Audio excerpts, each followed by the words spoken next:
Ninguém nunca fez uma continuação do cubo que é tipo um formato diferente, sabe? Seria tipo cubo 4, pirâmide. Eu ia falar triângulo, mas aí você falou pirâmide. Porque pirâmide é tridimensional. Aí triângulo ia ser meio complexo. Esse, na verdade, é o cubo 4 cilindro. Um retângulo tridimensional, como se chama? Um trapézio? Não, trapézio é outra coisa. É tipo um cubo longo.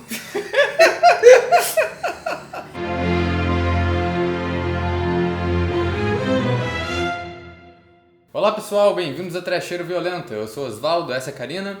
E o filme da vez é O Poço, de 2019. O Poço é um filme espanhol de nome original El Hoyo, que foi dirigido por um cara chamado Galder Gaztelu Urrutia e estrela um cara chamado Ivan Masegui, que aparentemente fez o Labirinto do Fauno, apesar de eu não lembrar dele em Labirinto do Fauno. Todo mundo tá falando de O Poço recentemente, até porque é um dos novos lançamentos da Netflix. E várias pessoas recomendaram pra gente, porque apesar de não ser um terrorzão, ele tem vários elementos de terror psicológico, elementos de Five Strangers, além de ter uma ambientação bem estilo Cubo, assim. Ele é um filme original Netflix, mas ele não foi produzido pela Netflix, ele é só distribuição. Ele, na verdade, foi produzido por várias companhias espanholas diferentes, uma delas chamada Mr. Miyagi, o que é bem curioso, porque eu achei que ele só lutava karatê, não sabia que ele também produzia filme. Então a gente assistiu O Poço e ele é bem um original Netflix mesmo. Ele é uma crítica social, ele é meio ficção científica em alguns momentos, mas ao contrário da maioria desses filmes da Netflix, ele não é cafona.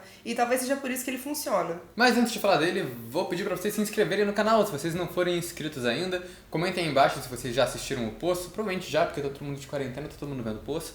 Comentem aí embaixo o que vocês acharam do filme e deixem outras recomendações de filmes pra gente falar aqui no canal. E claro, acompanhe a gente nas redes sociais, os links estão todos aí embaixo na descrição do vídeo. Então, vamos à trama. O Poço é sobre Goren, que é um cara que entra voluntariamente numa prisão que é um experimento social conhecido como Poço. O conceito do Poço é que são vários andares, cada andar tem 2 pessoas e eles trocam de andar em cada mês. Ninguém sabe quantos andares são ao todo, só que tem uma plataforma que conecta os andares entre eles. Todo dia essa plataforma desce com um banquete em cima. Só que o que acontece é que ela fica 1 minuto parada em cada andar. Então a galera dos níveis superiores come pra cacete e quanto mais desce a prisão, menos comida chega, até chegar num ponto que não chega nada. Então o Goren entra lá achando que vai ser de boa praticar um isolamento social, mas ele logo percebe que o lugar é uma merda e dependendo do lugar que você parar, você pode comer ou passar fome ou até apelar pro canibalismo mesmo. E é isso que guia o filme. Então já pra começar esse vídeo sem spoiler, vamos falar um pouco da técnica, depois a gente fala mais do roteiro e o que acontece nele. Sem muita surpresa, esse é um filme de câmera, que são esses filmes que são gravados quase todos em um cenário só, em confinamento. Tirando uma cena ou outra do pessoal da cozinha preparando as comidas que descem na plataforma, o filme todo se passa no poço e exclusivamente na cela que o Goren tá. A direção é bem claustrofóbica por causa disso, ela usa muito plano fechado e nem mostra tanto o cenário onde eles estão, até porque não tem muito cenário pra mostrar, é só um monte de parede cinza. E geralmente quando tem alguma interação com pessoas dos outros andares, de cima ou de baixo, é quase sempre gravado de um jeito que parece o ponto de vista do Goren. A câmera nunca para em outro andar que não seja o dele, é sempre de onde ele tá. Ela nunca mostra claramente o que tá acontecendo em outra cela. Mas considerando que é um cenário bem limitado, a direção e a fotografia fazem um trabalho muito bom pra deixar o filme visualmente interessante. Ele não fica chato e nem massivo, até porque os diálogos do filme são muito rápidos e muito constantes,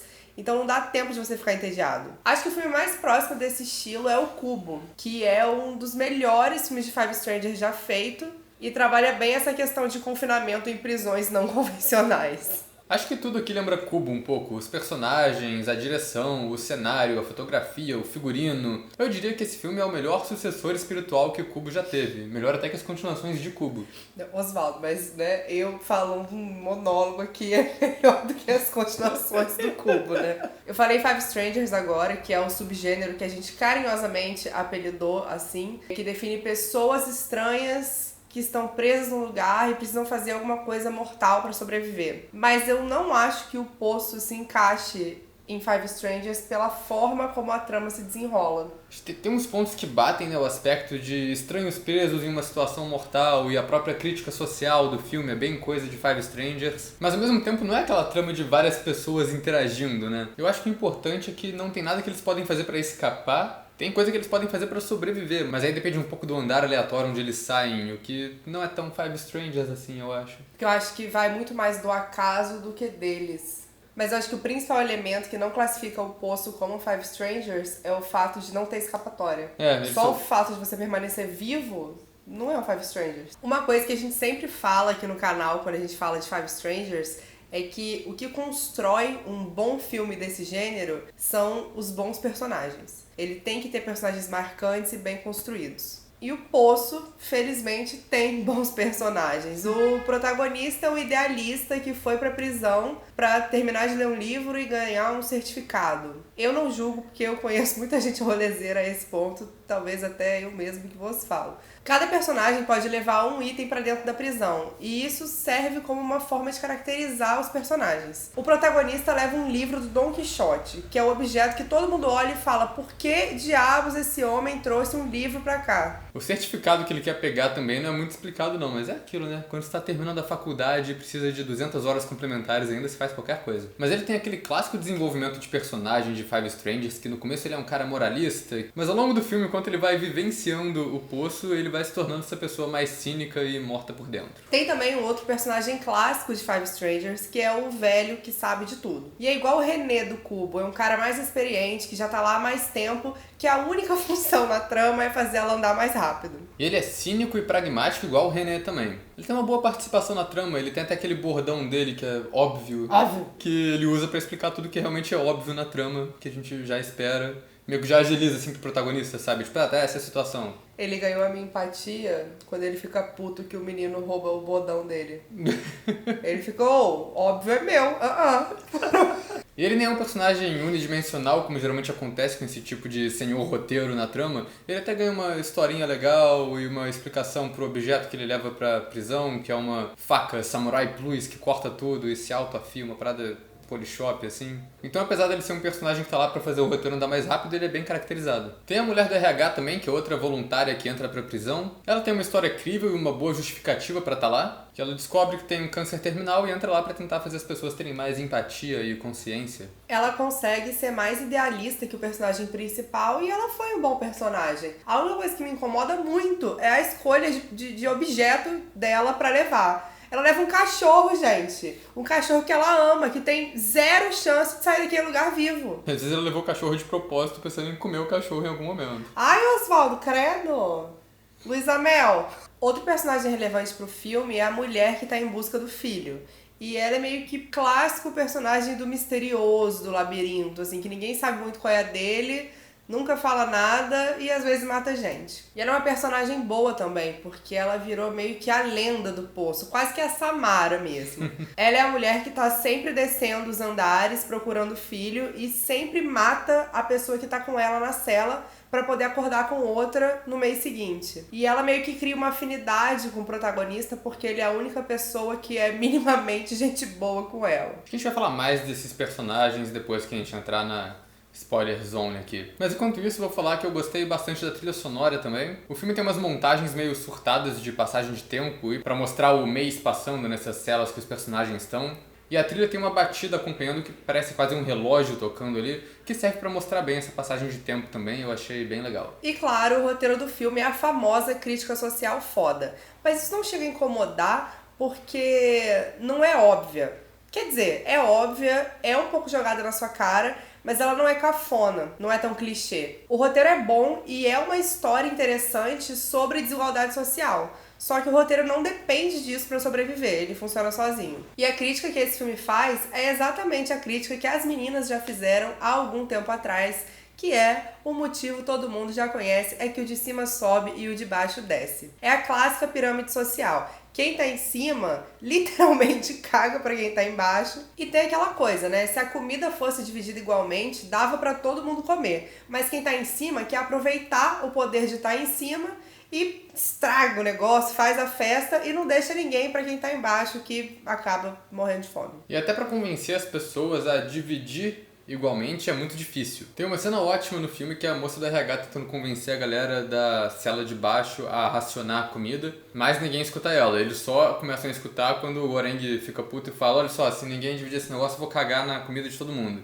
E aí a galera começa a cooperar. Mas claro, a galera de cima não coopera porque como o Goreng coloca na melhor frase do filme, eu não consigo cagar pra cima. Uma coisa que eu quase considero esse filme também, igual um Five Strangers, mas que ele não chega lá, é o Black Mirror Exploitation, que a gente já falou aqui no canal. Com certeza. Ele quase bate em todos os pontos, mas para um pouquinho antes. Acho que se ele fosse um pouco mais tecnológico, Ia rolar. tava Sim. fechadinho. Eu acho a crítica menos óbvia do que as dos episódios de Black Mirror que eu já vi, e também dos filmes de ficção científica com crítica social foda da Netflix. E exatamente não acho que ele tem tanta tecnologia gratuita como geralmente tem nesse subgênero. Na verdade, o único elemento mais sci-fi mesmo é a própria plataforma, que flutua de um andar para o outro sem nenhum meio visível de locomoção, e depois ela dispara para cima numa velocidade bizarra, não sabemos como. E nem fica muito claro quem tá por trás do poço, quem tá arquitetando tudo aquilo. O máximo que você chega perto disso é uma cena da mulher do RH entrevistando o Goreng nos flashbacks e a galera da cozinha, que tem umas cenas bem Masterchef, assim, preparando a mesa maravilhosa antes dela descer e virar aquela grande carnificina. Mas é aquela história, né? Eu acho que é zero relevante pra trama quem tá fazendo aquilo ou não. E o cubo também não fala quem fez nada daquilo e é genial. Todo o propósito do poço é bem ambíguo também. Ao mesmo tempo em que ele é um lugar de punição, em que as pessoas podem escolher se elas vão pra lá ou se elas vão pra uma prisão convencional, ele é um experimento social, já que também tem a galera que pode ir pra lá voluntariamente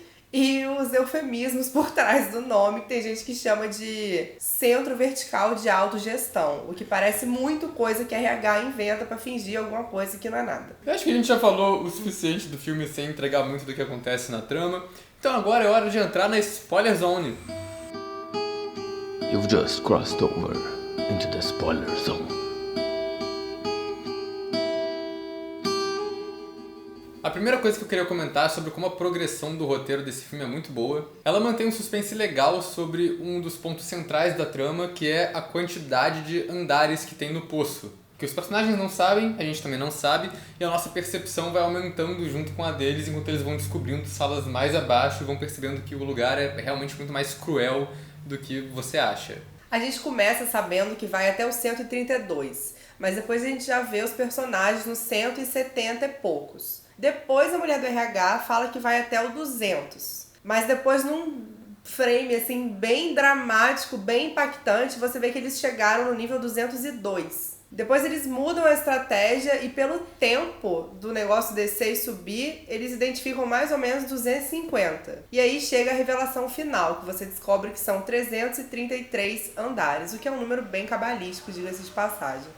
Que são 666 pessoas presas lá. Isso tudo é feito de jeito muito bom porque é uma revelação lenta ao longo do filme e, igual eu disse antes, você vai lentamente percebendo quanta gente tem lá em situação precária, porque eles falam que a comida acaba lá no nível 50. Dos 50 pra baixo já não tem mais nada. Aí você pensa, caraca, olha quanta gente tá nesse lugar na merda. E depois você pensar na metáfora desse filme pra desigualdade social do mundo, não é muito menos do que acontece no mundo real também, né? E se você parar pra pensar que 1% da população detém 80% das riquezas, é isso, gente. Mas além disso, a trama também tem outras reviravoltas bem legais. A personagem da mulher que procura o filho que a gente mencionou, na metade do filme é revelado que ela só tá maluca de confinamento lá mesmo, que falam, não, ela entrou aqui, ela não tem filho, ela era uma atriz, entrou aqui com o ukulele dela pra ficar de boa, e agora virou uma assassina desiludida porque não aguentou a pressão do poço. Essa galera, né, que é muito da paz, muito good vibes, aí você coloca a pessoa no lugar de completa insanidade, carnificina, a pessoa surta, né, gente? É igual no Big Brother.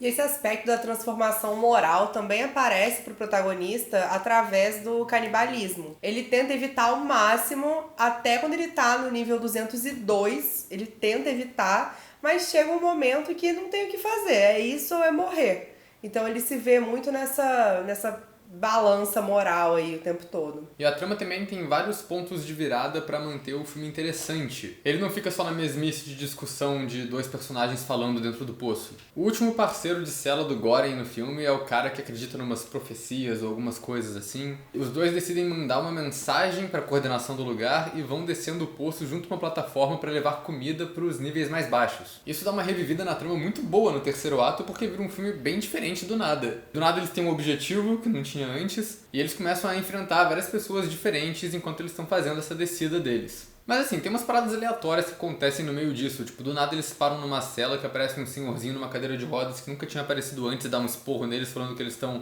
entregando a mensagem deles do jeito errado, e agora eles têm que fazer de outro jeito, e eles falam, ok. Mas ao mesmo tempo, essa cena funciona muito como uma das partes da crítica social também. Porque eles estão descendo e fazendo essa ação toda para levar uma mensagem pacífica para as pessoas. Mas nesse meio tempo, acontecem várias situações de violência, pessoas que não concordam com o que eles fazem, eles rebatem com violência e matam uma galera. Então até que ponto essa mensagem pacífica deles tá sendo efetuada da forma correta se ela tá sendo feita por meio de violência. E o filme termina, como já é de se esperar esse estilo de filme, com um final ambíguo. Chega uma parte no final que ele começa a ficar bem surreal, e tem a criança, e tem o poço que é completamente escuro, e não dá pra enxergar nada.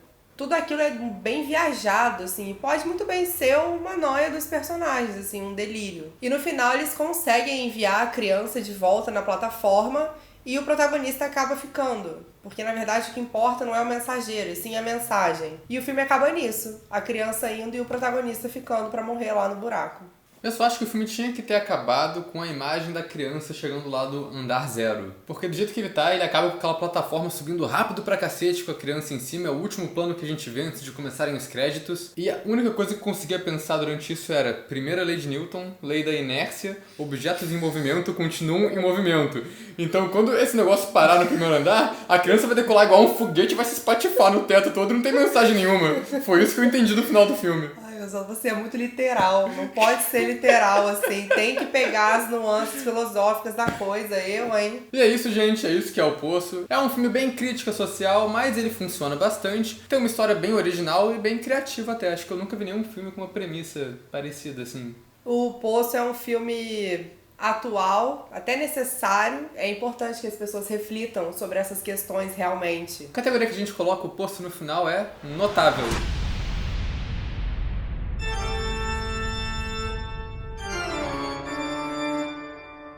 A gente tinha que falar também qual o item que a gente levaria pro poço.